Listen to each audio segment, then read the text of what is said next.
माननीय अध्यक्ष महोदय, आपकी अनुमति से मैं राज्य के वर्ष 2025-26 के संशोधित अनुमान एवं वर्ष 2026-27 के बजट अनुमान प्रस्तुत कर रही हूँ। हमारे देश के लोकप्रिय प्रधानमंत्री श्री नरेंद्र मोदी जी की प्रेरणा से सबका साथ, सबका विकास, सबका विश्वास और सबका प्रयास के मूल मंत्र को आत्मसात करते हुए प्रदेश को आर्थिक समृद्धि, सतत व समावेशी विकास के पथ पर आगे ले जाने के लिए हम निरंतर प्रयासरत हैं।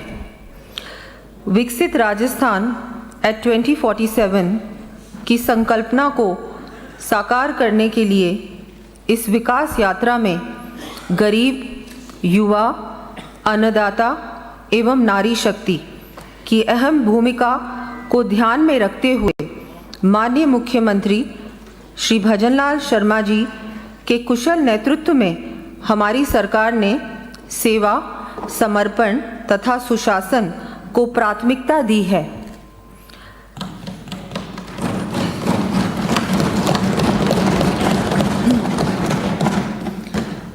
हमने अल्प समय में ही प्रदेश में सामाजिक सुरक्षा के तहत 91 लाख से अधिक लाभार्थियों को लगभग 28,400 करोड़ रुपए की पेंशन देने के साथ साथ समाज के अंतिम छोर पर खड़े ज़रूरतमंद व्यक्ति को भी जन कल्याणकारी योजनाओं का लाभ पहुंचाकर सशक्त किया है।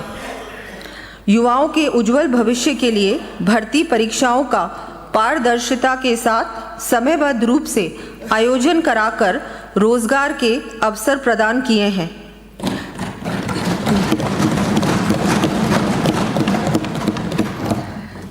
किसान सम्मान निधि योजना के अंतर्गत 76,18,000 किसानों को 10,900 करोड़ रुपए से अधिक की सहायता दी है। साथ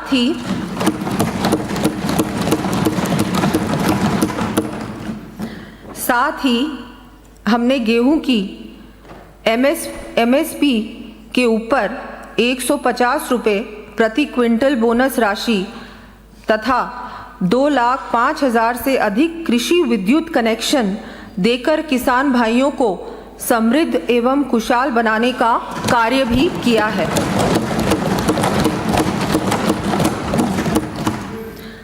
हमने प्रदेश की महिलाओं को मुख्यमंत्री सुपोषण न्यूट्री किट, लाडो प्रोत्साहन, मुख्यमंत्री नारी शक्ति प्रशिक्षण एवं कौशल संवर्धन, मुख्यमंत्री नारी शक्ति उद्यम प्रोत्साहन, सोलर दीदी एवं लखपति दीदी जैसी योजनाओं के माध्यम से सशक्त करते हुए आत्मनिर्भर बनाया है।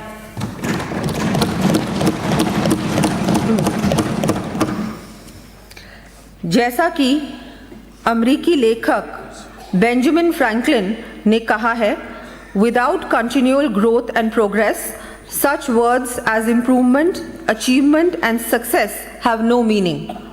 अर्थात निरंतर प्रगति एवं विकास के बिना सुधार, उपलब्धि तथा सफलता जैसे शब्दों का कोई अर्थ नहीं है। इसी भावना के साथ हमने उद्योग, शिक्षा, स्वास्थ्य, इंफ्रास्ट्रक्चर जैसे क्षेत्रों को महत्व देते हुए सशक्त व आत्मनिर्भर विकसित राजस्थान एट 2047 की परिकल्पना की है। हमने इसे साकार करने के लिए राज्य को पिछली सरकार के वित्तीय कुप्रबंधन से उबारने के साथ अर्थव्यवस्था को और अधिक सुदृढ़ बनाने की दिशा में निवेश को प्रोत्साहन भी दिया है।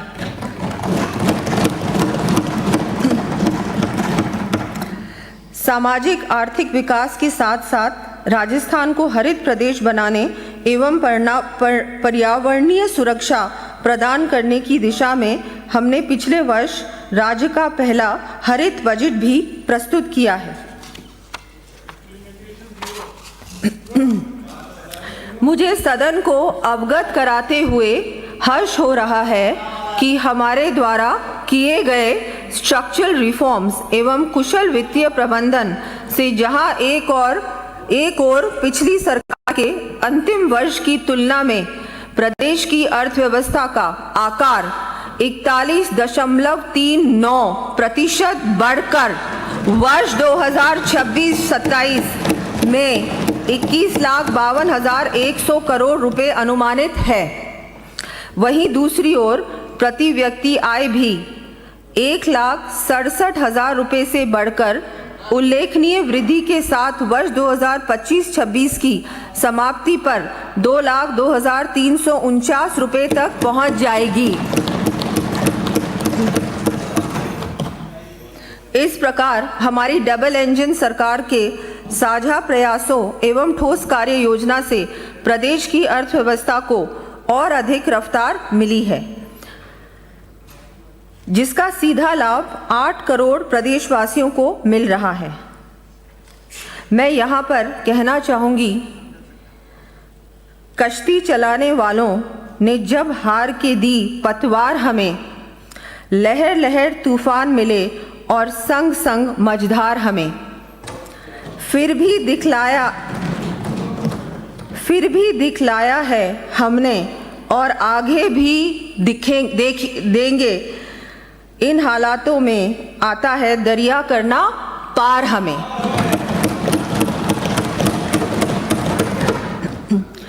इसी हौसले के साथ हमने इस कार्यकाल की शुरुआत में ही विकसित राजस्थान की कार्य योजना के लिए 10 संकल्प निर्धारित किए थे। हम जो कहते हैं वो कर दिखाते हैं कि सोच के साथ हमने प्रदेश के चौमुखी दीर्घकालिक विकास के लिए विजन डॉक्यूमेंट विकसित राजस्थान एट 2047 के अंतर्गत इन संकल्पों को विकास स्तंभों के रूप में स्थापित किया है। ये बजट भी इन्हीं विकास स्तंभों को आकार बनाकर विकसित राजस्थान एट 2047 के विजन को साकार करने के उद्देश्य से तैयार किया गया है। ये बजट प्रदेश को संकल्प से सिद्धि, नियत से नीति तथा आकांक्षा से उपलब्धि की ओर अग्रसर करने वाला बजट है। पहला स्तंभ, अवसंरचना का विस्तार, इंफ्रास्ट्रक्चर एक्सपेंशन। देश की विकास यात्रा का कुशल नेतृत्व करने वाले हमारे प्रधानमंत्री श्री नरेंद्र मोदी जी ने कहा है, यदि आप स्थायी विकास चाहते हैं तो सबसे पहले आधारभूत संरचना की आवश्यकता होगी। इसी सोच के साथ आगे बढ़ते हुए इस कार्यकाल की शुरुआत से ही हम प्रदेश को मजबूत इंफ्रास्ट्रक्चर के निर्माण के लिए प्रयासरत हैं। वर्ष 2024-25 में ही हमारे द्वारा 3,427 करोड़ रुपए का पूंजीगत व्यय किया गया है, जो कि आज तक किसी भी वर्ष में किया गया सर्वाधिक पूंजीगत व्यय है।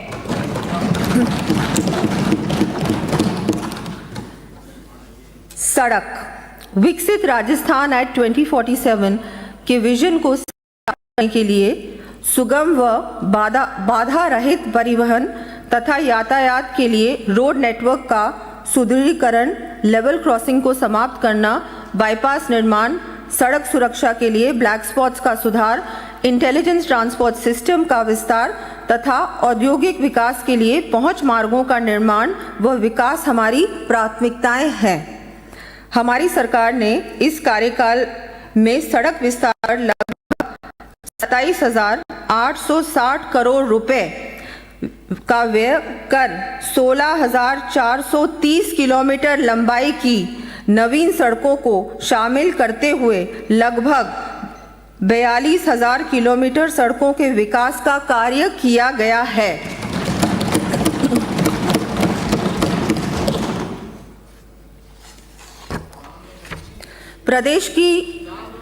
प्रदेश के शहरी व ग्रामीण क्षेत्रों में आवागमन को सुगम बनाने के लिए state highways, ROB, RUB, flyover, elevated roads, bridges आदि के निर्माण, मरम्मत व उन्नयन संबंधी कार्य लगभग 1,800 करोड़ रुपए की लागत से कराए जाने प्रस्तावित हैं। इन कार्यों की सूची मैं सदन के पटल पर प्रस्तुत कर रही हूँ।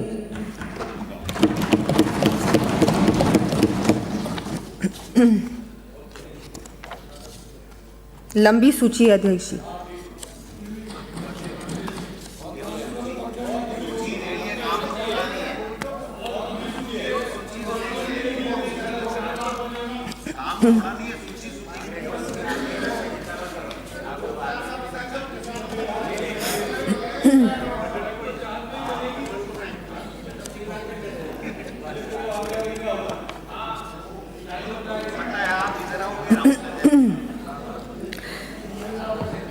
प्रदेश में नवीन सड़कों के निर्माण के साथ साथ वर्तमान सड़कों के सुदृढ़ीकरण व नवीनीकरण की आवश्यकता को देखते हुए नॉन पैचेबल व क्षतिग्रस्त सड़कों के लिए 1,400 करोड़ रुपए तथा मिसिंग लिंक सड़कों के लिए 600 करोड़ रुपए का प्रावधान किए जाने की मैं घोषणा करती हूँ।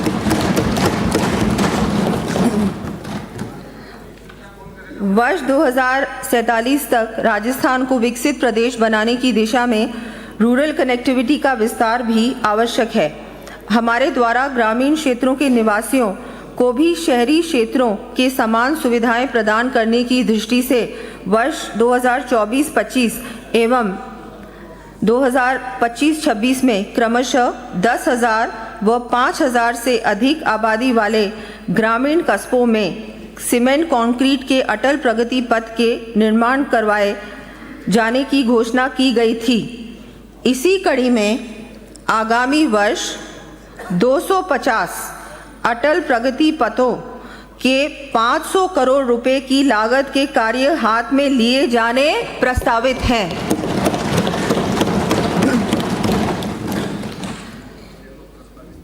प्रदेश में तीव्र औद्योगिक विकास के लिए धर्मपुरा बाड़मेर, मसूदा ब्यावर, कन्याखेड़ी भीलवाड़ा सहित विभिन्न औद्योगिक क्षेत्रों एवं लॉजिस्टिक पार्क्स के पहुंच मार्गों के विकास के लिए 400 करोड़ रुपए का व्यय किया जाना प्रस्तावित है।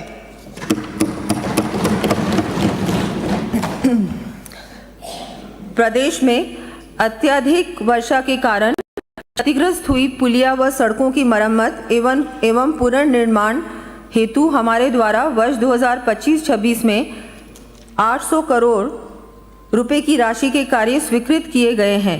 इसी कड़ी में आगामी वर्ष भी मॉनसून उपरांत सड़कों की मरम्मत के लिए 500 करोड़ रुपए का प्रावधान किया जाना प्रस्तावित है।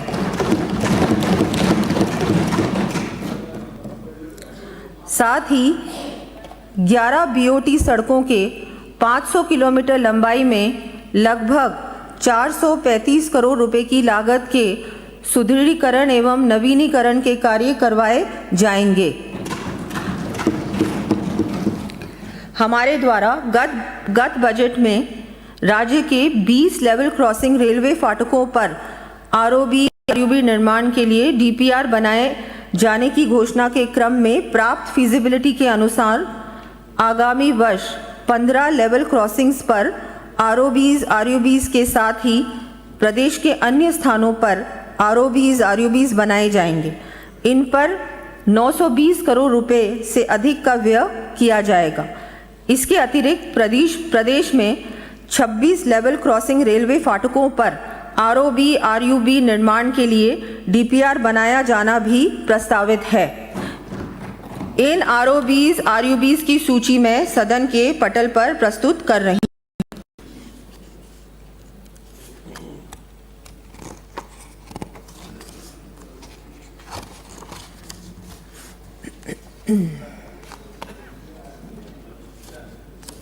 राज्य में सड़क तंत्र को सुदृढ़ करने की दृष्टि से हमारे द्वारा 2 वर्षों में 5,000 किलोमीटर लंबाई से अधिक की सड़कों को मुख्य जिला सड़कों में क्रमोन्नत किया जा चुका है। इसी क्रम को आगे बढ़ाते हुए आगामी 2 वर्षों में 1,000 किलोमीटर लंबाई से अधिक की सड़कों को राजमार्गों में एवं 2,000 लंबाई से अधिक की सड़कों को मुख्य जिला मार्गों में क्रमोन्नत किए जाने की मैं घोषणा करती हूँ। राज्य राजमार्गों के सुदृढ़ीकरण हेतु स्पीड वायलेशन डिटेक्शन सिस्टम व वेरिएबल मैसेज साइन बोर्ड को सम्मिलित करते हुए इंटेलिजेंट ट्रांसपोर्ट सिस्टम आधारित लगभग 500 किलोमीटर लंबाई के स्टेट हाईवेज में पुलिया व बाईपास 2,700 करोड़ रुपए से अधिक की लागत से विकसित किए जाएंगे। इन कार्यों की सूची मैं सदन के पटल पर रख रही हूं। साथ ही सुरक्षित, आरामदायक व सुविधाजनक यात्रा के लिए इन राज्य राजमार्गों पर वे साइड अमेनिटीज भी विकसित की जाएंगी। माननीय अध्यक्ष महोदय, प्रदेश में सड़क दुर्घटनाओं में प्रतिवर्ष औसतन 1,700 से अधिक व्यक्तियों की मृत्यु होना चिंता का विषय है। हमने सड़क दुर्घटनाओं में होने वाली मृत्यु में वर्ष 2047 तक 90% कमी लाने का लक्ष्य निर्धारित किया है। इसकी प्राप्ति के लिए राष्ट्रीय राज्य राजमार्गों एवं शहरों में सुदृढ़ इंटेलिजेंट ट्रैफिक मैनेजमेंट सिस्टम के लिए चरणबद्ध रूप से लगभग 2000 कैमरे 100 करोड़ रुपए की लागत से स्थापित किए जाएंगे। ब्लैक स्पॉट्स के दुरुस्तीकरण, जंक्शन सुधार, क्रैश बैरियर, सड़क सुरक्षा बोर्ड, रोड सेफ्टी ऑडिट, अतिक्रमण हटाने व सड़क सुरक्षा संबंधी कार्य हाथ में लिए जाने प्रस्तावित हैं। इस हेतु 100 करोड़ रुपए व्यय किए जाएंगे। प्रदेश में ड्राइविंग लाइसेंस के लिए समस्त 35 ड्राइविंग टेस्ट ट्रैक्स का ऑटोमेशन किया जाना प्रस्तावित है।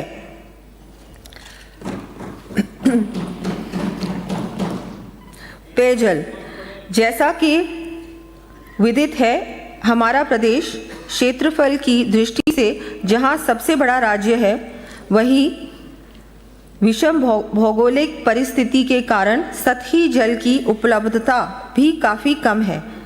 ऐसी स्थिति में समस्त प्रदेशवासियों को पर्याप्त मात्रा में स्वच्छ पेयजल उपलब्ध करवाना एक चुनौतीपूर्ण कार्य है।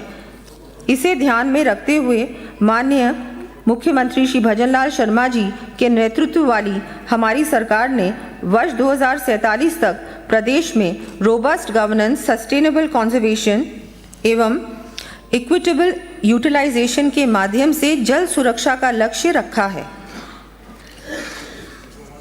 प्रदेश में universal access to safe water for all के उद्देश्य से हमारे द्वारा कार्य ग्रहण करने के पश्चात जल जीवन मिशन को गति देते हुए इसके अंतर्गत हर घर नल से जल सुविधा हेतु ग्रामीण क्षेत्रों में 14 लाख से अधिक जल कनेक्शन उपलब्ध करवाए गए हैं तथा 24,000 करोड़ रुपए की लागत की 400 से अधिक पेयजल परियोजनाओं के कार्यादेश जारी किए गए हैं।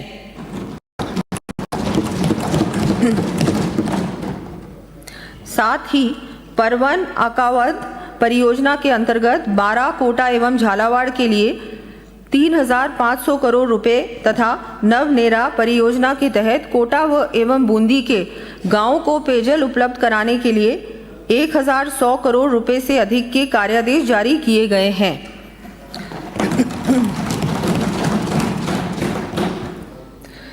इसके अतिरिक्त पिछले वर्ष शहरी क्षेत्रों में समयबद्ध रूप से पेयजल की समुचित व्यवस्था के लिए मुख्यमंत्री जल जीवन मिशन शहरी के अंतर्गत चरणबद्ध रूप से 5,830 करोड़ रुपए से अधिक की लागत के कार्य करवाए जाने की घोषणा की गई थी। इसी कड़ी में मुख्यमंत्री जल जीवन मिशन शहरी योजना का दायरा बढ़ाते हुए प्रदेश के समस्त शहरों के मास्टर प्लान में दर्शाए गए पेरी अर्बन एरिया के 6,245 गांवों को सम्मिलित किया जाएगा। इसके लिए 5,000 करोड़ रुपए का व्यय कर चरणबद्ध रूप से पेयजल आधारभूत संरचना संबंधी कार्य करवाए जाने प्रस्तावित हैं।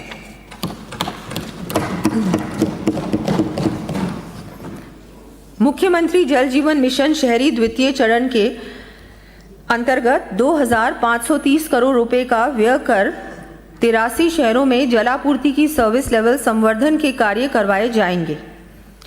इसके अतिरिक्त अमृत 2.0 योजना के तहत आगामी वर्ष 3 लाख पेयजल कनेक्शन जारी किए जाएंगे। प्रदेश के बीकानेर, जोधपुर, झालौर, सांचौर एवं बालोतरा शहरों के जलापूर्ति अंतराल को सतत रूप से कम किए जाने हेतु स्रोत निर्माण, उच्च स्वस्थ जलाशय, पंप लाइन संबंधी कार्य करवाए जाएंगे। साथ ही देशनोक बीकानेर में 24/7 पेयजल उपलब्ध करवाया जाना प्रस्तावित है। इस हेतु 750 करोड़ रुपए का व्यय किया जाएगा। नगरीय पेयजल योजना जैसलमेर के लिए मोहनगढ़ से गजरूप सागर तक अतिरिक्त पाइपलाइन व 30 MLT फिल्टर प्लांट तथा डिग्गी का निर्माण लगभग 196 करोड़ रुपए की लागत से करवाया जाएगा। जयपुर जिले के चाकसू व बस्सी तथा टोंक जिले के निवाई, टोडा रायसिंह कस्बों तथा टोरडी, तिलांजू, डूंगरी, मांडोलाई, दातोब सहित 1092 गांवों की लगभग 20 लाख आबादी को बिसलपुर से पेयजल का आपूर्ति स्तर बेहतर करने के लिए सूरजपुरा से नवीन ट्रांसमिशन लाइन संबंधी कार्य 650 करोड़ रुपए की लागत से करवाए जाएंगे।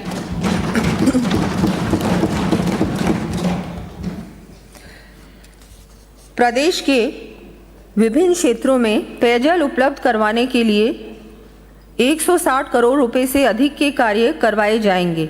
इन कार्यों की सूची मैं सदन के पटल पर प्रस्तुत कर रही हूं।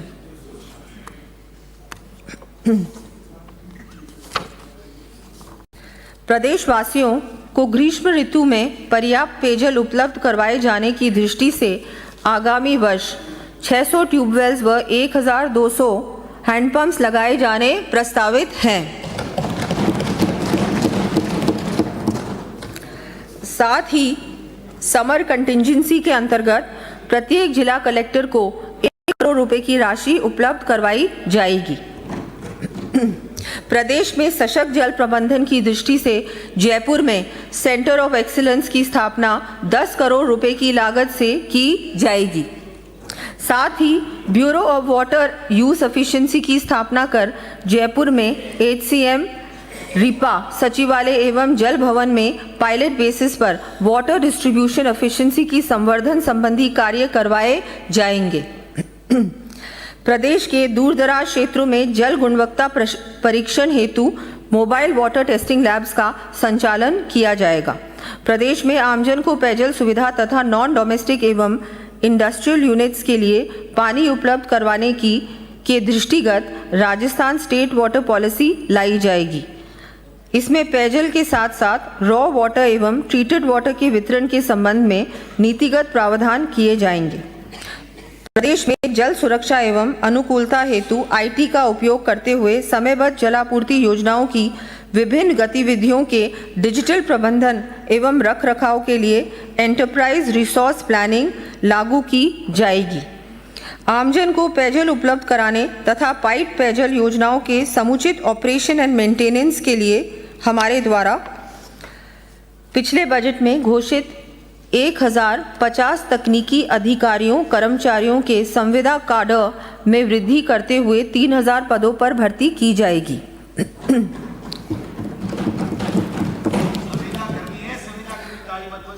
ऊर्जा, माननीय अध्यक्ष महोदय, प्रदेश को विकसित बनाए जाने की दिशा में उत्पादन क्षमता विस्तार एवं रिन्यूएबल एनर्जी के क्षेत्र में आत्मनिर्भर बनाकर हर घर बिजली व हर उद्योग को शक्ति उपलब्ध कराना हमारी सरकार की प्राथमिकता है। मुझे सम्मानित सदन को ये बताते हुए हर्ष की अनुमति हो रही है कि माननीय मुख्यमंत्री श्री भजनलाल शर्मा जी के नेतृत्व में आज राजस्थान का अक्षय ऊर्जा एवं सौर ऊर्जा क्षमता में देश में अग्रणी प्रदेश बन गया है। राज्य को ऊर्जा प्रदेश बनाए जाने की दिशा में हमारे कार्यकाल में केंद्रीय उपक्रमों के साथ जॉइंट वेंचर के माध्यम से लगभग 2 लाख करोड़ रुपए के निवेश के परंपरागत एवं अक्षय ऊर्जा परियोजना को विकसित करने के लिए MOUs किए गए। सौर ऊर्जा क्षमता को 19,200 9 मेगावाट की वृद्धि हुई है। पीएम सूर्य घर मुफ्त बिजली योजना के अंतर्गत 518 मेगावाट क्षमता के 1,30,000 से अधिक रूफटॉप सोलर प्लांट स्थापित किए गए। सुदृढ़ विद्युत तंत्र के लिए 400 केवी के 2 GSS, 220 केवी के 5 GSS, 132 केवी के 45 GSS तथा 33 केवी के 379 सब स्टेशन स्थापित किए गए।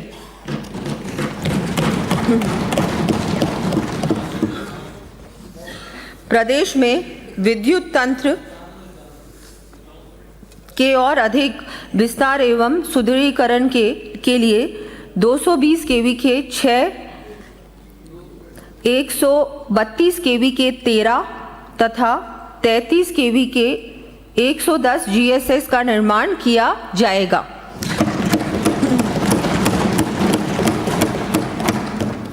इन GSS की सूची मैं सदन के पटल पर प्रस्तुत कर रही हूं।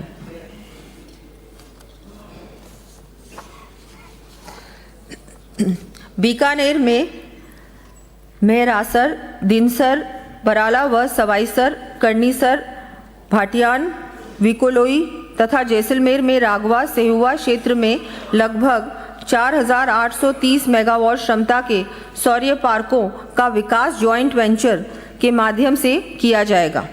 इस पर लगभग 2,900 करोड़ रुपए का व्यय किया जाएगा। प्रदेश के विद्युत प्रसारण तंत्र को संचालित करने वाले स्टेट लोड डिस्पैच सेंटर की साइबर एवं नेटवर्क सुरक्षा हेतु सिक्योरिटी ऑपरेशन सेंटर तथा नेटवर्क ऑपरेशन सेंटर स्थापित किए जाने के लिए 21 करोड़ रुपए का व्यय किया जाएगा। विद्युत तंत्र के आधुनिकीकरण तथा विद्युत सेवाओं को अधिक पारदर्शी व सुलभ बनाए जाने की दृष्टि से निर्बाध विद्युत आपूर्ति के साथ साथ विद्युत तंत्र के ट्रांसफार्मर, फीडर और सबस्टेशंस की IoT सेंसर द्वारा रियल टाइम मॉनिटरिंग, विद्युत फॉल्ट के पूर्व अनुमान तथा पारदर्शी मीटर बिलिंग के लिए अजमेर डिस्कॉम के अंतर्गत ग्रिड को AI इनेबल्ड किया जाएगा।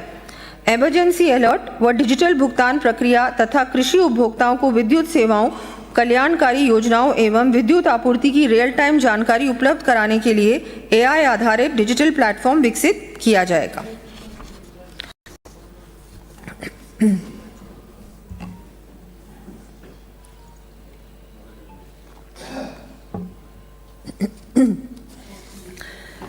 दूसरा स्तंभ, नागरिक सुविधाओं से गुणवत्ता युक्त जीवन स्तर में वृद्धि। हमारे देश के प्रथम राष्ट्रपति डॉक्टर राजेंद्र प्रसाद जी ने कहा था कि लोकतंत्र की वास्तविक परीक्षा इस बात में है कि उसकी संस्थाएं जनता की कितनी प्रभावी रूप से सेवा कर पाती हैं। आज प्रदेश के समग्र विकास में नगरीय निकायों के साथ साथ ग्रामीण अंचल में स्थापित पंचायती राज संस्थाओं का विशेष योगदान है। विजन 2047 की संकल्पना को साकार किए जाने के लिए प्रदेशवासियों को किफ़ायती आवास, मास्टर प्लान आधारित सुनियोजित विकास के साथ ही अन्य नागरिक सुविधाएं उपलब्ध कराए जाने के लिए हम कृत संकल्पित हैं। गत वर्ष बजट में की गई घोषणा के तहत बनाए गए कॉम्प्रिहेंसिव मोबिलिटी प्लान को लागू करते हुए समस्त संभागीय मुख्यालयों पर चिन्हित सड़कों पर ITMS अर्बन मोबिलिटी ऐप, सड़क व चौराहा सुधार, flyover, underpass, traffic solutions, signal free traffic, parking संबंधी कार्य करवाए जाने की घोषणा करती हूँ। इसके तहत जयपुर हेतु 1,000 करोड़ को शामिल करते हुए कुल 2,325 करोड़ रुपए का व्यय किया जाना प्रस्तावित है। प्रदेश के विभिन्न क्षेत्रों में सौंदर्यीकरण, पुनरुद्धार एवं उन्नयन संबंधी विविध कार्य लगभग 3,000 करोड़ रुपए की लागत से करवाए जाएंगे। इन कार्यों का विवरण मैं सदन के पटल पर प्रस्तुत कर रही हूँ।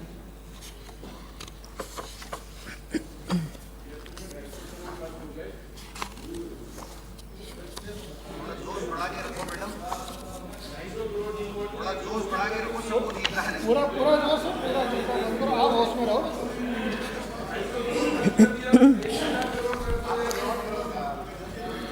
वर्ष 2028-29 तक सभी के लिए आवास हेतु प्रधानमंत्री आवास योजना ग्रामीण के अंतर्गत आवास सुविधा से वंचित 28 लाख से अधिक परिवारों के सर्वे का कार्य पूर्ण कर लिया गया है।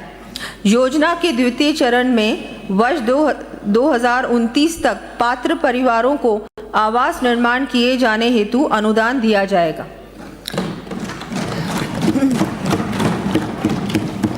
बेहतर आधारभूत संरचना तथा गुणवत्ता युक्त आवास निर्माण के लिए 35,000 व्यक्तियों को मेसन संबंधी प्रशिक्षण दिया जाएगा। ऊर्जा बचत के साथ पर्याप्त रोशनी के लिए राज्य के नगर निकायों में 7 लाख स्ट्रीट लाइट्स लगाई जाएंगी। इस हेतु 500 करोड़ रुपए से अधिक का व्यय किया जाएगा। प्रदेश में जल भराव की समस्या के निस्तारण, वर्षा जल की व्यवस्थित निकासी तथा बाढ़ सुरक्षा की दृष्टि से जयपुर में 500 करोड़ रुपए एवं अजमेर में 200 करोड़ रुपए के ड्रेनेज सिस्टम के कार्य सहित अलवर, भिवाड़ी, उदयपुर, कोटा, चुरू, पाली, नागौर एवं भरतपुर के नगरीय क्षेत्रों में बाढ़ सुरक्षा हेतु कुल 1020 करोड़ रुपए के कार्य करवाए जाने की मैं घोषणा करती हूँ। जिला स्तरीय नगरीय निकायों के लिए मास्टर ड्रेनेज प्लान बनाए जाएंगे। इस हेतु 40 करोड़ रुपए का व्यय किया जाएगा।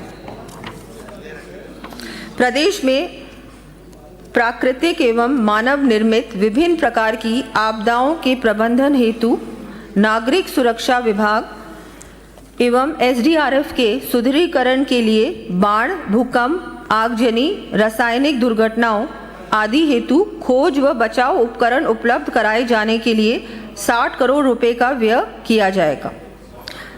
अग्निशमन सेवाओं के विकास एवं उन्नयन की दृष्टि से 93 फायर बाइक्स उपलब्ध कराए जाने के लिए 16 करोड़ रुपए व्यय किए जाएंगे। आमजन की सुरक्षा एवं सतर्कता के लिए नदियों के प्रवाह में प्रमुख बांधों के डाउनस्ट्रीम एरियाज में early warning siren systems 10 crore रुपए की लागत से लगाए जाएंगे।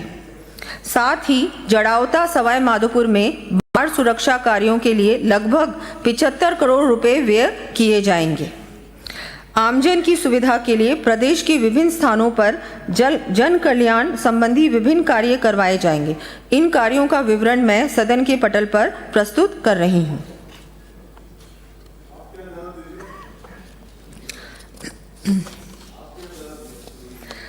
हमारे द्वारा शुरू की गई पंच गौरव योजना के अंतर्गत आगामी वर्ष जिलों में आधारभूत संरचना, पर्यटन उन्नयन, सांस्कृतिक संरक्षण, स्थानीय उत्पादों की ब्रांडिंग तथा नवाचार आधारित परियोजनाओं के लिए 150 करोड़ रुपए का व्यय किया जाएगा।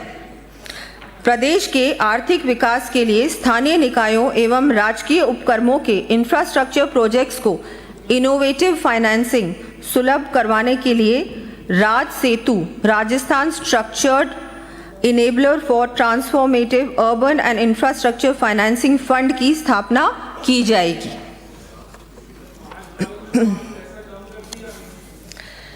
तीसरा स्तंभ, औद्योगिक विकास एवं निवेश को प्रोत्साहन।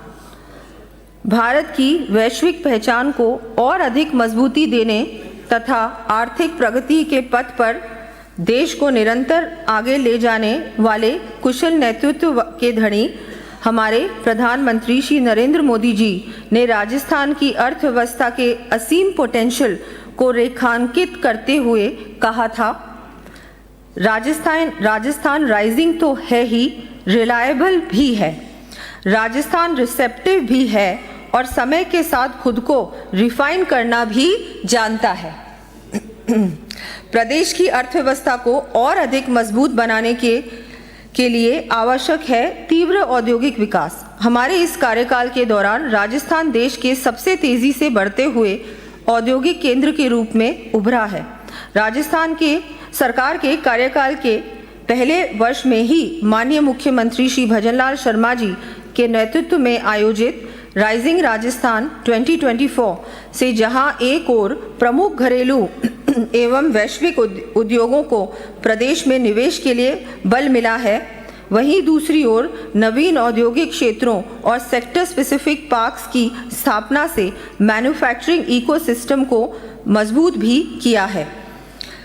हमारे औद्योगिक विकास की गति का आकलन इस तथ्य से भी किया जा सकता है कि पिछले एक वर्ष में हमने प्रतिदिन 8 उद्योगों के लिए भूमि आवंटित की है। 8 उद्योगों के लिए भूमि आवंटित की है तथा औद्योगिक आधारभूत सुविधा के उन्नयन एवं विकास के लिए गत 50 वर्षों में सर्वाधिक राशि व्यय की है। इसी कड़ी में हमारे द्वारा औद्योगिक विकास तथा हैसल फ्री निवेश को दृष्टिगत रखते हुए डायरेक्ट अलॉटमेंट पॉलिसी लागू कर 1200 से अधिक उद्यमियों को 800 एकड़ भूमि का आवंटन किया गया है। इस नीति के सुखद परिणामों तथा निवेशकों की सुविधा को ध्यान में रखते हुए इसे दिसंबर 2026 तक जारी रखा जाना प्रस्तावित है। प्रदेश में औद्योगिक विकास की यात्रा को निरंतर जारी रखने की दृष्टि से विभिन्न स्थानों पर नवीन औद्योगिक पार्कों की स्थापना तथा अन्य आधारभूत कार्य करवाए जाएंगे। इन कार्यों का विवरण मैं सदन के पटल पर प्रस्तुत कर रही हूँ। औद्योगिक क्षेत्र एवं आधारभूत संरचनाओं के विकास के लिए लैंड एग्रीगेशन के विकल्प का उपयोग किए जाने हेतु आवश्यक विधिक प्रावधान किए जाने प्रस्तावित हैं। लघु व छोटे उद्यमियों को संबल प्रदान करने एवं उद्योग स्थापना संबंधी सुविधाएं सुलभ करने के लिए प्रदेश के समस्त संभाग मुख्यालयों पर plug and play facility for small and micro enterprises स्थापित किए जाने की मैं घोषणा करती हूं। आगामी वर्ष 350 करोड़ रुपए की राशि से ये कार्य हाथ में लिए जाएंगे। दिल्ली मुंबई इंडस्ट्रियल कॉरिडोर परियोजना के तहत जोधपुर पाली मारवाड़ औद्योगिक क्षेत्र के लिए लगभग 3600 हेक्टेयर भूमि चरणबद्ध रूप से विकसित की जाएगी। प्रथम चरण में सड़क, बिजली, पानी आदि आधारभूत संरचना के कार्यों पर आगामी 2 वर्षों में लगभग 600 करोड़ रुपए का व्यय किया जाना प्रस्तावित है। प्रदेश में लॉजिस्टिक इकोसिस्टम को विकसित करने के लिए एवं डिडवाना कुचामन के पर्वतसर में भूमि आवंटित की गई है। राज्य में और नए लॉजिस्टिक हब्स विकसित किए जाने हेतु निजी क्षेत्र के सहयोग से inline container depot, multi modal logistic hub आदि की स्थापना की जाएगी। देश विदेश के प्रवासी राजस्थानियों से सतत संवाद एवं जुड़ाव के लिए हमारे द्वारा domestic and overseas Rajasthani affairs विभाग का गठन किया गया है। वर्तमान में राजस्थान फाउंडेशन के 26 चैप्टर्स कार्यशील हैं। आगामी वर्ष दक्षिण अफ्रीका, न्यूजीलैंड, कनाडा आदि को सम्मिलित करते हुए 14 नए चैप्टर्स शुरू किए जाएंगे। माटी कला से जुड़े कलाकारों के उत्थान के लिए आगामी वर्ष 5000 इलेक्ट्रिक व्हील्स व मिट्टी गूंथने की मशीनें उपलब्ध करवाई जाएंगी। इस हेतु 15 करोड़ रुपए का व्यय किया जाएगा।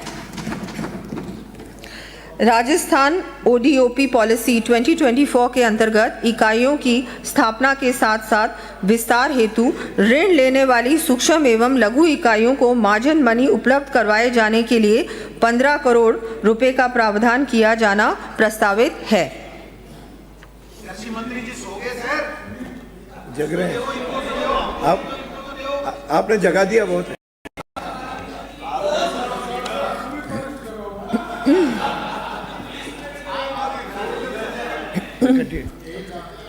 चौथा स्तंभ, मानव संसाधन का सशक्तिकरण, युवा विकास एवं कल्याण।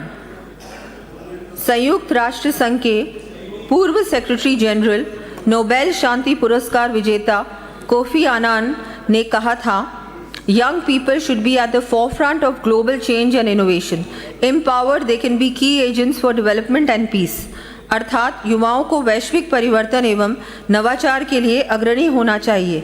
सशक्त युवा विकास और शांति के प्रमुख कारक सिद्ध हो सकते हैं।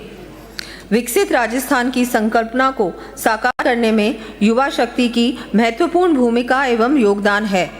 हमारे माननीय मुख्यमंत्री श्री भजनलाल शर्मा जी का ध्येय है कि प्रदेश का युवा नौकरी लेने वाला नहीं बल्कि नौकरी देने वाला बने।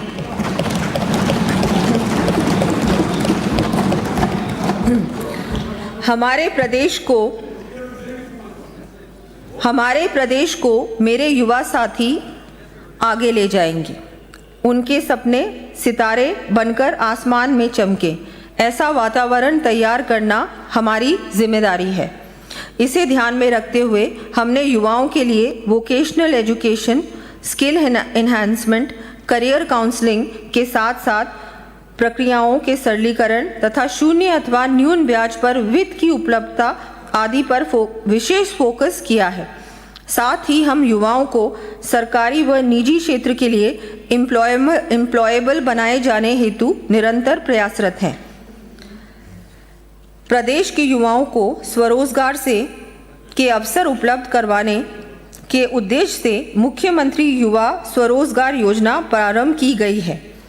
इसके अंतर्गत 1 लाख युवाओं को 10 लाख रुपए तक के ऋण पर 100% ब्याज अनुदान तथा मार्जिन मनी अनुदान आदि की सुविधा दी जाएगी,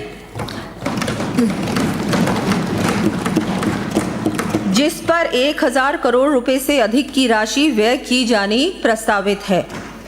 आगामी वर्ष इस योजना से 30,000 युवाओं को लाभान्वित किया जाएगा।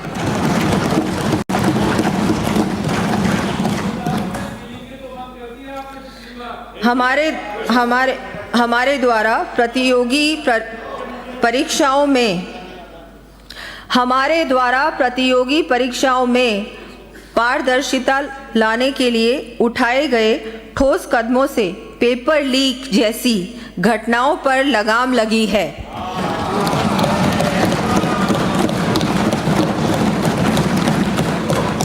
जिससे युवाओं में नई आशा का संचार हुआ है।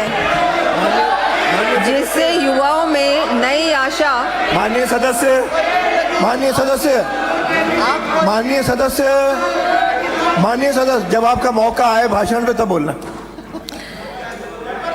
जिससे युवाओं में नई आशा का संचार हुआ है।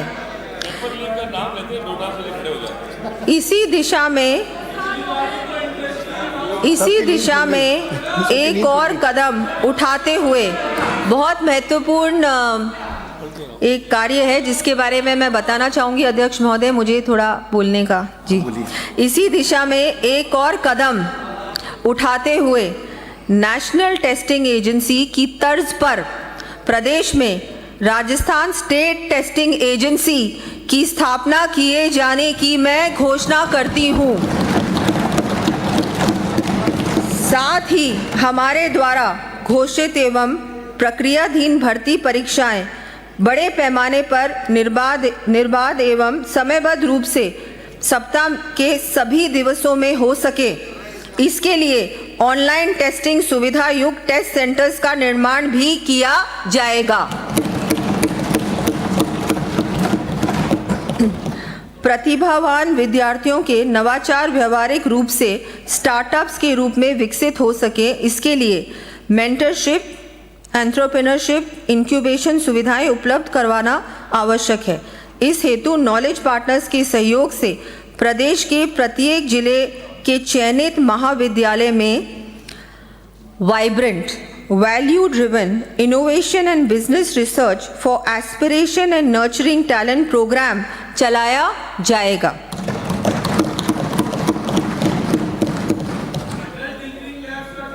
बालिकाओं में आत्मरक्षा एवं स्वाभिमान की भावना जागृत करने की दृष्टि से 300 से अधिक महाविद्यालयों में स्थापित रानी लक्ष्मीबाई केंद्रों में लगभग 15,000 छात्राओं को प्रशिक्षण दिया गया है। आगामी वर्ष 150 अतिरिक्त महाविद्यालयों में इन केंद्रों की स्थापना कर लगभग 50,000 छात्राओं को प्रशिक्षण दिया जाएगा।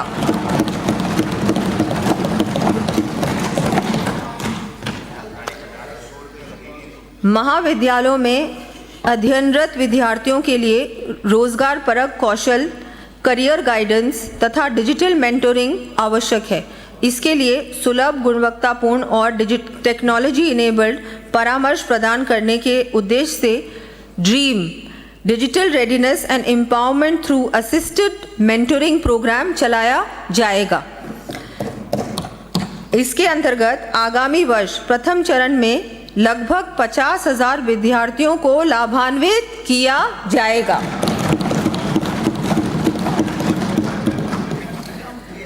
नशा मुक्त राजस्थान की संकल्पना को साकार करने के लिए अंतर विभागीय समन्वित कार्यक्रम Raj Savera state wide anti drugs vigilance enforcement rehabilitation and awareness चलाया जाएगा। इसके अंतर्गत साइकोट्रोपिक ड्रग्स के केमिस्ट के स्तर पर विक्रय की सतत मॉनिटरिंग के लिए ऑनलाइन पोर्टल विकसित किया जाएगा। जिला चिकित्सालयों में नशा मुक्त वार्ड स्थापित किए जाएंगे। 300 से अधिक महाविद्यालयों में चल रहे नशा मुक्ति केंद्रों की सफलता को देखते हुए आगामी वर्ष विश्वविद्यालयों एवं चयनित महाविद्यालयों में भी इन केंद्रों का संचालन किया जाना प्रस्तावित है। साथ ही एंटी नारकोटिक्स टास्क फोर्स द्वारा विभिन्न विभागों से समन्वय कर प्रभावी निरोधात्मक कार्रवाई की जाएगी। इसके लिए मुखबिर तंत्र भी सुदृढ़ किया जाएगा। प्रदेश में उच्च शिक्षा के विस्तार तथा तकनीकी शिक्षा व्यवस्था को और अधिक सुदृढ़ करने की दृष्टि से विभिन्न संस्थान खोले व क्रमोन्नत किए जाने के साथ साथ अन्य सुविधाएं भी विकसित की जाएंगी। इन संस्थानों सुविधाओं की सूची मैं सदन के पटल पर प्रस्तुत कर रही हूं। प्रदेश में स्किलिंग इकोसिस्टम को मजबूत बनाने, गुणवत्तापूर्ण प्रशिक्षण देने तथा युवाओं के कौशल विकास के साथ ही उन्हें एम्प्लॉयबल बनाए जाने के उद्देश्य से राज्य में पहली बार outcome based skill impact bond लाया जाएगा। इसके तहत प्लेसमेंट आधारित मापदंड पूरे होने पर भुगतान किया जाएगा। हॉस्पिटैलिटी, आईटी व स्वास्थ्य सेवाओं जैसे कस्टमर सेंट्रिक क्षेत्रों में वैश्विक अवसरों हेतु तैयार करने के लिए 1000 युवाओं को अंग्रेजी, जापानीज, फ्रेंच, जर्मन व कोरियन भाषा में प्रशिक्षण की सुविधा दी जाएगी। असंगठित क्षेत्रों में कार्यरत अनुभवी 20,000 कामगारों को रिकॉग्निशन ऑफ प्रायर लर्निंग के माध्यम से ट्रेड अनुसार मूल्यांकन एवं प्रमाणीकरण करवाया जाएगा। युवाओं को आत्मनिर्भर बनाने की दृष्टि से उन्हें इंडस्ट्री रेडी एवं एम्प्लॉयबल बनाना हमारी प्राथमिकता है।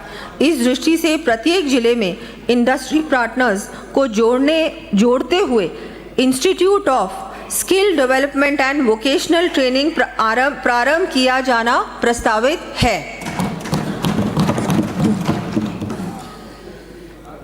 आज प्रदेश में आई स्टार्ट कार्यक्रम के तहत 7,500 रजिस्टर्ड स्टार्टअप्स का एक समृद्ध स्टार्टअप इकोसिस्टम तैयार हो गया है। इसे और अधिक व्यापक बनाए जाने के उद्देश्य से उभरते स्टार्टअप्स के मेंटरशिप व स्केलिंग के लिए आई स्टार्ट एम्बेसडर प्रोग्राम प्रारंभ किया जाएगा।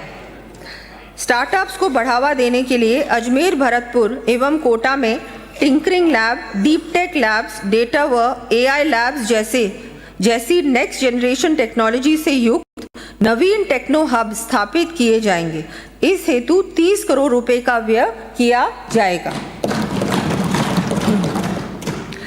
नेशनल एजुकेशन पॉलिसी 2020 में व्यावसायिक शिक्षा को स्कूल शिक्षा से जोड़ने एवं श्रम की गरिमा को प्रोत्साहित करने पर विशेष बल दिया गया है। इसी दिशा में शिक्षा को एम्प्लॉयमेंट ओरिएंटेड बनाए जाने के उद्देश्य से पूर्व में संचालित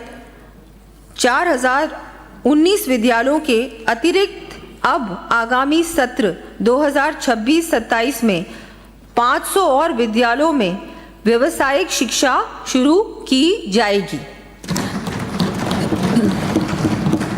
इस पर 51 करोड़ 10 लाख रुपए का व्यय होगा। स्कूल टू वर्क व्यावसायिक शिक्षा कार्यक्रम की शुरुआत कर प्रत्येक जिले में एक विद्यालय को उन्नत व्यावसायिक उच्च माध्यमिक विद्यालय में क्रमोन्नत किया जाना प्रस्तावित है।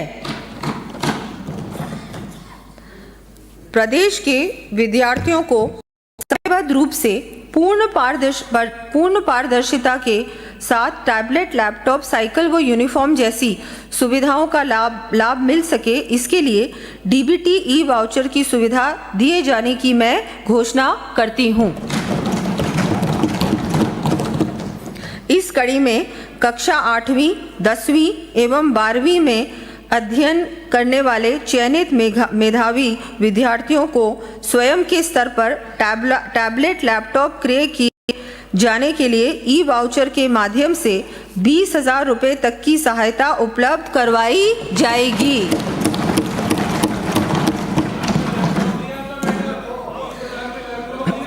निःशुल्क साइकिल वितरण योजना के अंतर्गत आगामी वर्ष 9वीं कक्षा में प्रवेश लेने वाली जरूरतमंद छात्राओं को साइकिल हेतु ई वाउचर दिए जाएंगे।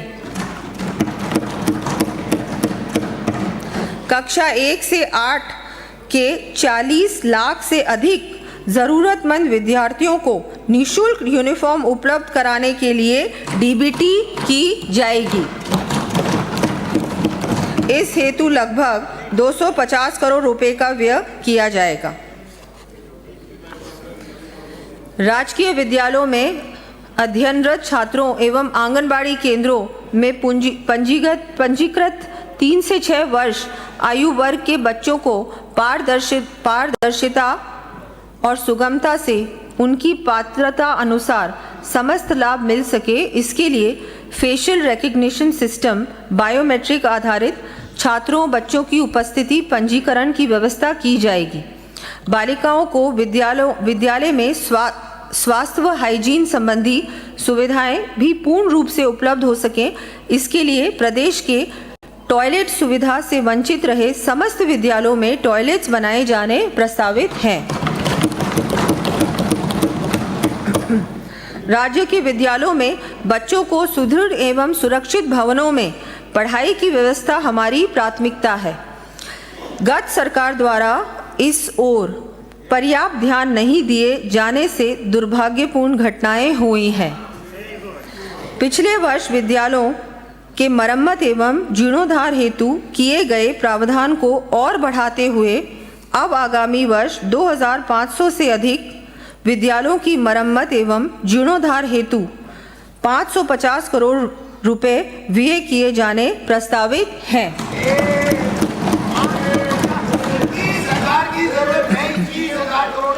साथ ही 300 भवन। माननीय सदस्य, अरे आप बोलना जब आपका मौका है बोलना। बैठिए, अरे डिस्टर्ब न करें। रोहित बोरा बैठिए,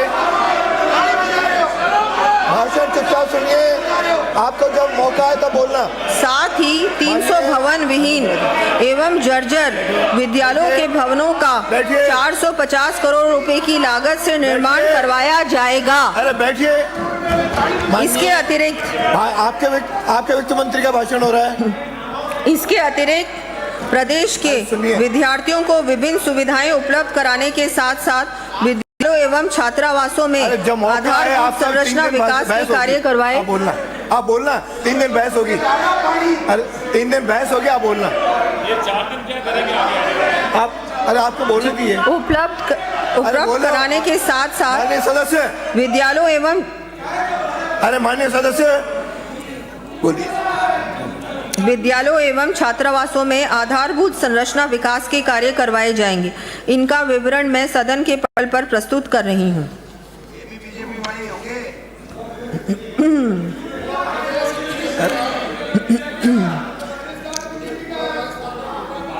नाम प्रदेश में विद्यालयों के साथ संचालित 22,746 आंगनबाड़ी केंद्रों में बच्चों के समग्र विकास तथा खेल आधारित शिक्षा के लिए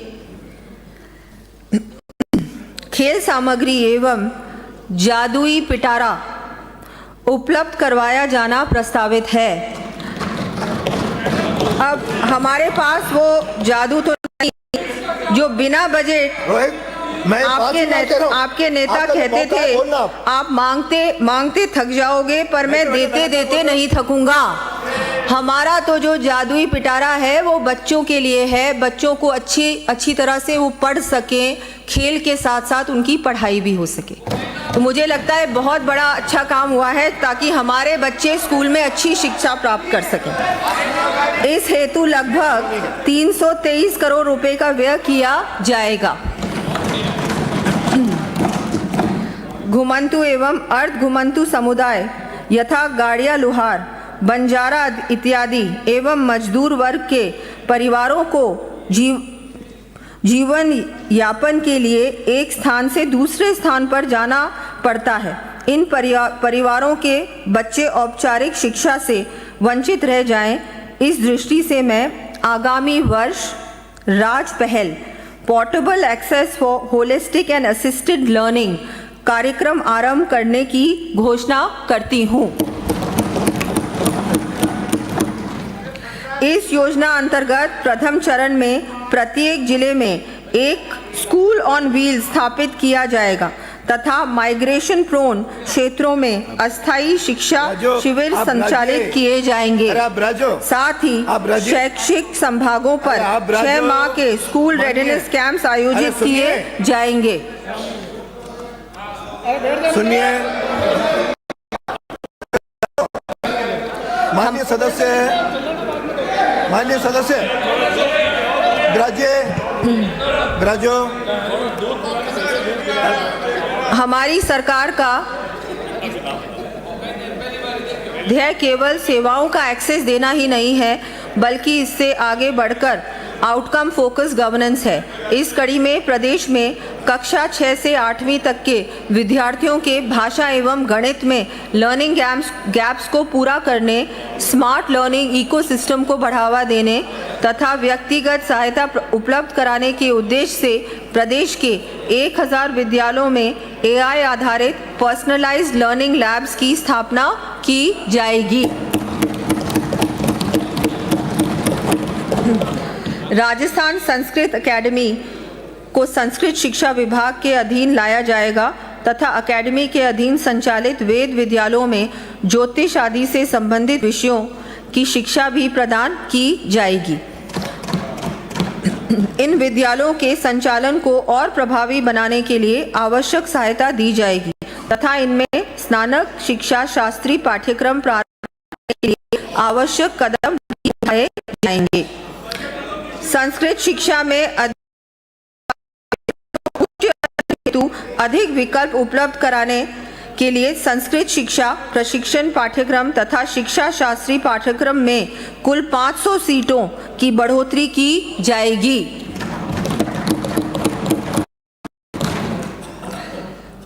विद्यार्थियों एवं आमजन की stem science, technology, engineering and mathematics विषयों में रुचि बढ़ाने तथा अपने देश की अंतरिक्ष उपलब्धियों से परिचय कराने के लिए जोधपुर स्थित state remote sensing application centre में स्पेस गैलरी का निर्माण करवाया जाएगा।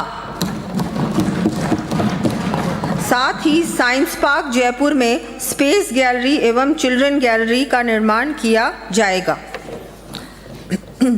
पूर्व सैनिकों, वीरांगनाओं, पूर्व सैनिकों की विधवाओं तथा उनके आश्रितों को विभिन्न प्रतियोगी परीक्षाओं के लिए प्रशिक्षण की सुविधा दिए जाने के उद्देश्य से जोधपुर में मेजर शैतान सिंह कौशल विकास एवं प्रशिक्षण केंद्र की स्थापना की जाएगी।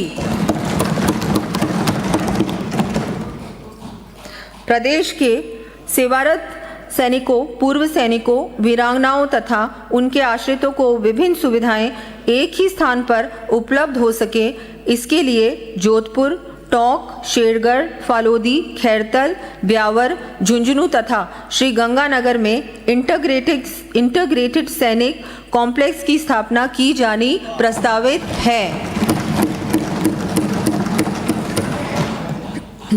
प्रथम चरण में जोधपुर, टोंक, शेरगढ़ तथा झुंझुनू में इन कॉम्प्लेक्स का निर्माण 36 करोड़ रुपए की लागत से करवाया जाएगा।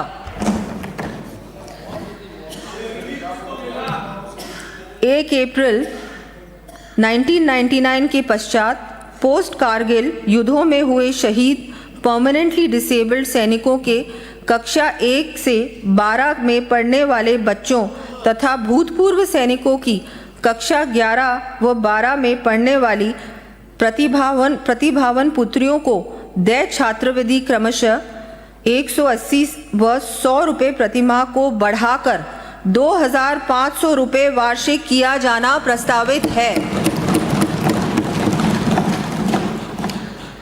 राज्य के अल्पसंख्यक समुदाय के छात्रों को व्यावसायिक एवं तकनीकी शिक्षा के लिए अल्पसंख्यक वित्त एवं विकास सहकारी निगम से लिए जाने वाले ऋण का समय पर चुकारा किए जाने पर ब्याज दर में 2% छूट दी जाएगी।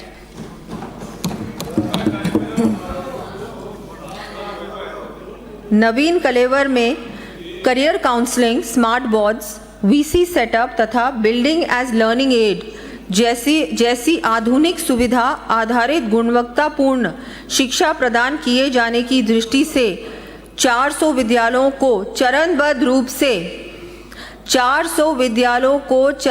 रूप से CM rise Rajasthan innovative school of excellence स्कूलों में क्रमोन्नत किए जाने की मैं घोषणा करती हूँ। इस पर 1,000 करोड़ रुपए का व्यय किया जाएगा।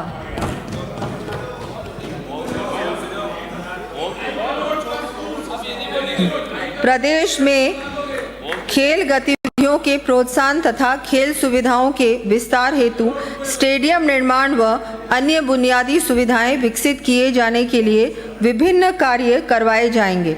इन कार्यों की सूची मैं सदन के पटल पर रख रही हूं।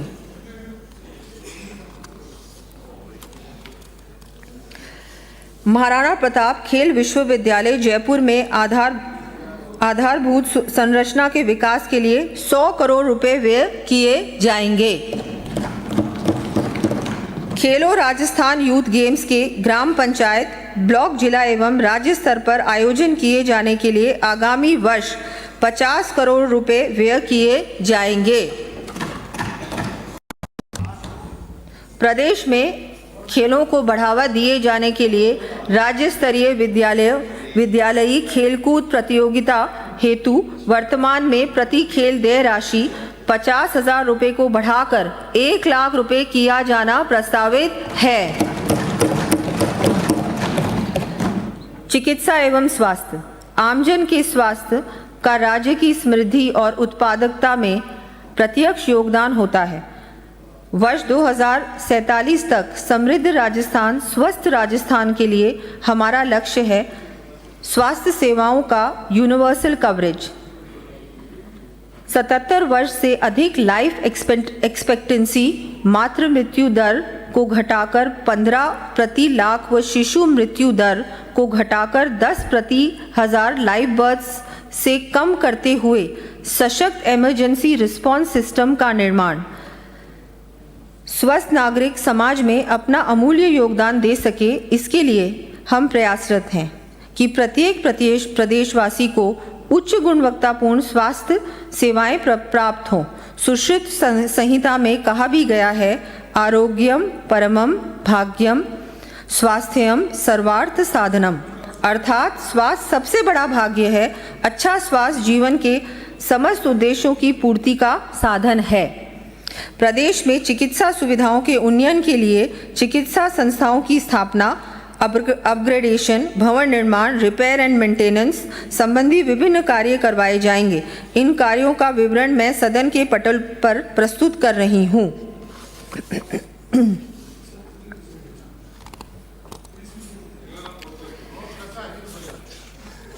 सड़क दुर्घटना, प्रसूति, हार्ट अटैक जैसी आपात स्थितियों में मरीजों को त्वरित उपचार मिल सके, इसके लिए राज्य सुरक्षा Rajasthan system for urgent response, accident stabilisation and hospital access योजना लागू किए जाने की मैं घोषणा करती हूँ। इस योजना के अंतर्गत निकटतम चिकित्सा संस्थानों एवं उपलब्ध मेडिकल सुविधाओं की सटीक जानकारी व परामर्श दिए जाने की दृष्टि से 24/7 क्रिटिकल केयर कमांड सेंटर की स्थापना की जाएगी। साथ ही निकटतम उपलब्ध चिकित्सकों संस्थानों की रेपोजिटरी भी बनाई जाएगी। गंभीर दुर्घटना प्रकरणों के लिए राष्ट्रीय स्तर के विशेषज्ञों से स्थानीय डॉक्टर्स को लाइव कंसल्टेशन की सुविधा उपलब्ध करवाई जाएगी। स्थानीय स्तर पर ही हृदयघात की समय पर पहचान कर रोगियों का जीवन बचाया जा सके, इसके लिए CHC पर ही ECG, टेली ECG, थ्रोम्बोलिसिस की सुविधाएं उपलब्ध